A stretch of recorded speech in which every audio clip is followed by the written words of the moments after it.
I have kept a silence so dense it settled inside a brass key. I turn toward nothing every night. I am sitting on the same sagging porch, where I learned the rhythm of waiting. The boards remember my weight better than I remember my own name some days.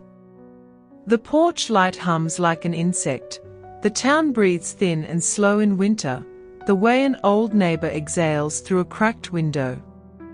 From somewhere down the lane, an empty freight train makes the long, patient sound of a thing moving without intention, and I count those sounds the way other people count rosary beads. I have done that for decades. One long metal cry, another, the sky taking each away and offering nothing in return.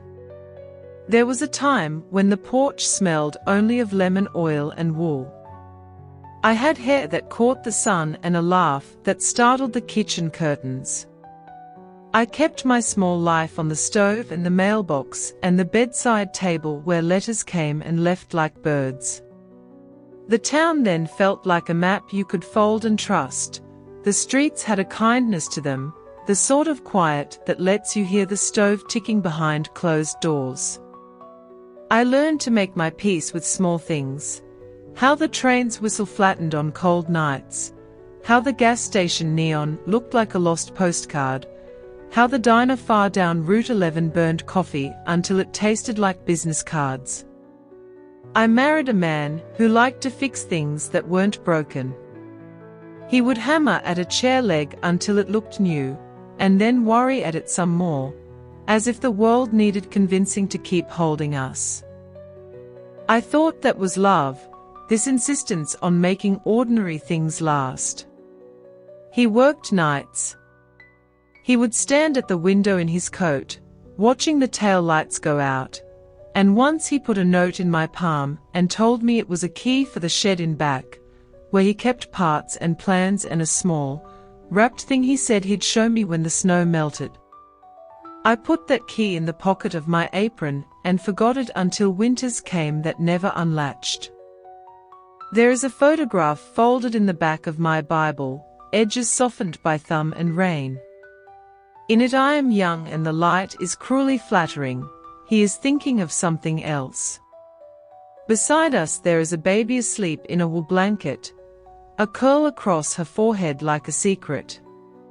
The baby is the center of that photograph, though none of us seem to know how much she would pull at everything loose inside me. I held her in the kitchen while the rain wrote rivulets down the windows, and I swore to small angels there on the linoleum that I would keep her warm, that the world would bend for her. The truth I have kept is not a loud thing. It slid into place the way frost comes, quiet, inevitable, and strangely gorgeous until you realize it has stolen the garden.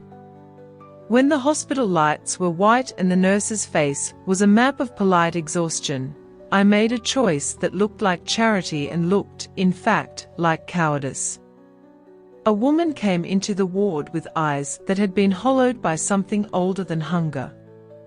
She begged me with the kind of voice that calls itself a plea and sounds like surrender. Her baby had an illness that would follow him like a shadow if it was his life here. The man who would be his father had hands that forgot how to be gentle. She asked if I could take him, just for a while, until she was better. I felt my chest press like bread dough, and, because I wanted to be a good person in a world that asks so little of its people, I said yes. I still remember the way the other baby smelled, not mine, but the smell of salt and boiled milk, and an animal tired of being brave. I wrapped him in the blanket I had saved from my mother, and told myself I would care for him as long as needed. I whispered names into that wool so the fabric would remember something of us. I imagined the returning of him as a simple tab in time, like sundial shadows returning to a mark. Instead, the days stitched themselves into years and my promise became a pact with my own fear. I did not speak the woman's name aloud more than once. I folded that name into the seam of the locket I wear, and told myself I would do the right thing when the right thing came. The man who was my husband loved the child I brought home as if he had made him. He taught him to catch minnows in the stream behind the old Miller barn, to carve initials into the railing of the back steps with a pocket knife that smelled of oil. We called him our son, and the town came to love him as we loved him. Neighbors would bring pies and ask after his schooling. I learned what it felt like to be known by everyone in a single breath. But every now and again, when he was small and the moon was thin, I would catch the other baby's face flickering in the steam on a saucepan, not his features exactly, but some shape of a past that was not mine to claim. When he was 17, he walked off toward the station with a duffel and a voice that had found new things to say. The night he left was the night the wind learned to be cruel. The porch light blinked like an exhausted sentinel, and he stopped on the step and turned the brass knob I had polished with more care than I ever polished my own hands. He kissed my forehead as if leaving a town instead of a house. He promised he would write.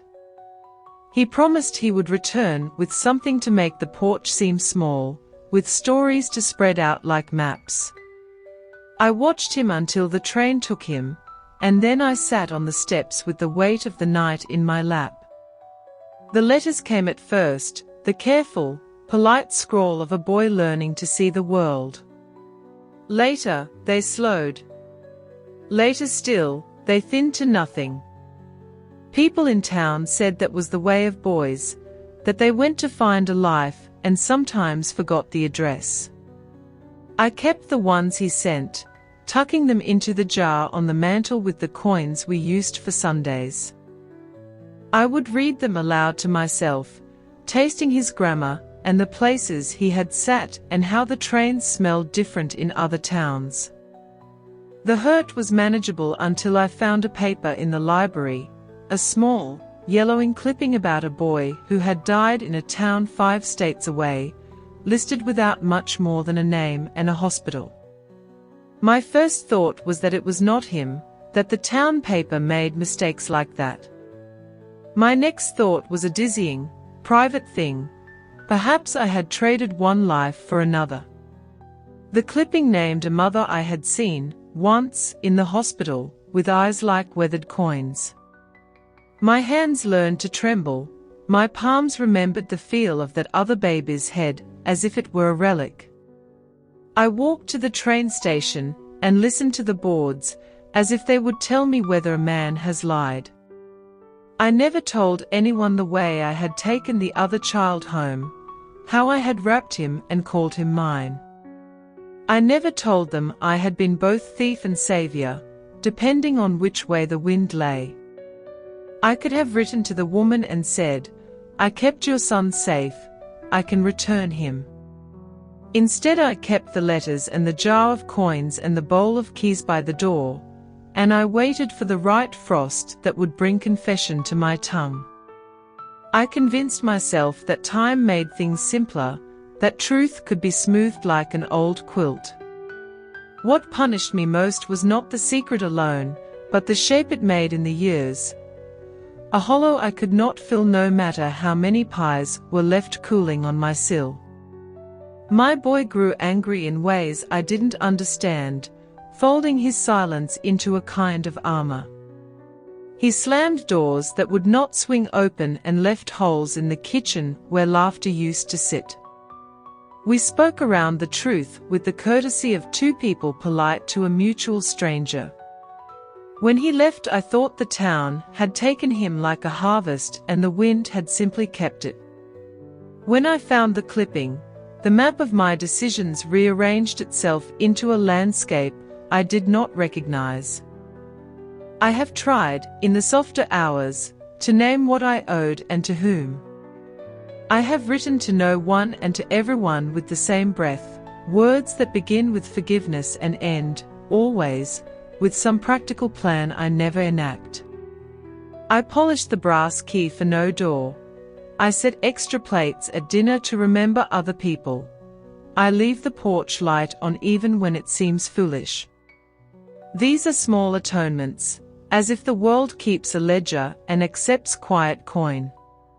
There are moments, foolish and sharp, when I imagine both boys standing on the porch, one with my hands on his shoulders and the other with a scar I never saw. I imagine the two of them arguing over something ordinary, whose turn to wash the pans, which of them had let the tomato sauce burn, and I think I would laugh until my ribs loosened. But the town is small and life is long, and the two of them remain lives I touched and did not return. Tonight the train will pass. I will listen for the hollow in its voice and decide, as I always decide, that the past is something I carry folded inside my apron. I will press the locket against my chest and feel the seam where a name is stitched in a hand that no longer writes to me. I will close my eyes and count the train's calls, and in that counting I will be honest in the devotions I can allow myself, that I tried, that I erred, that I loved fiercely and selfishly, and in the only way I knew how. I have lived with the keeping of that secret longer than some marriages. I traded a child's known sorrow for another child's chance, and nothing I do mends what I moved.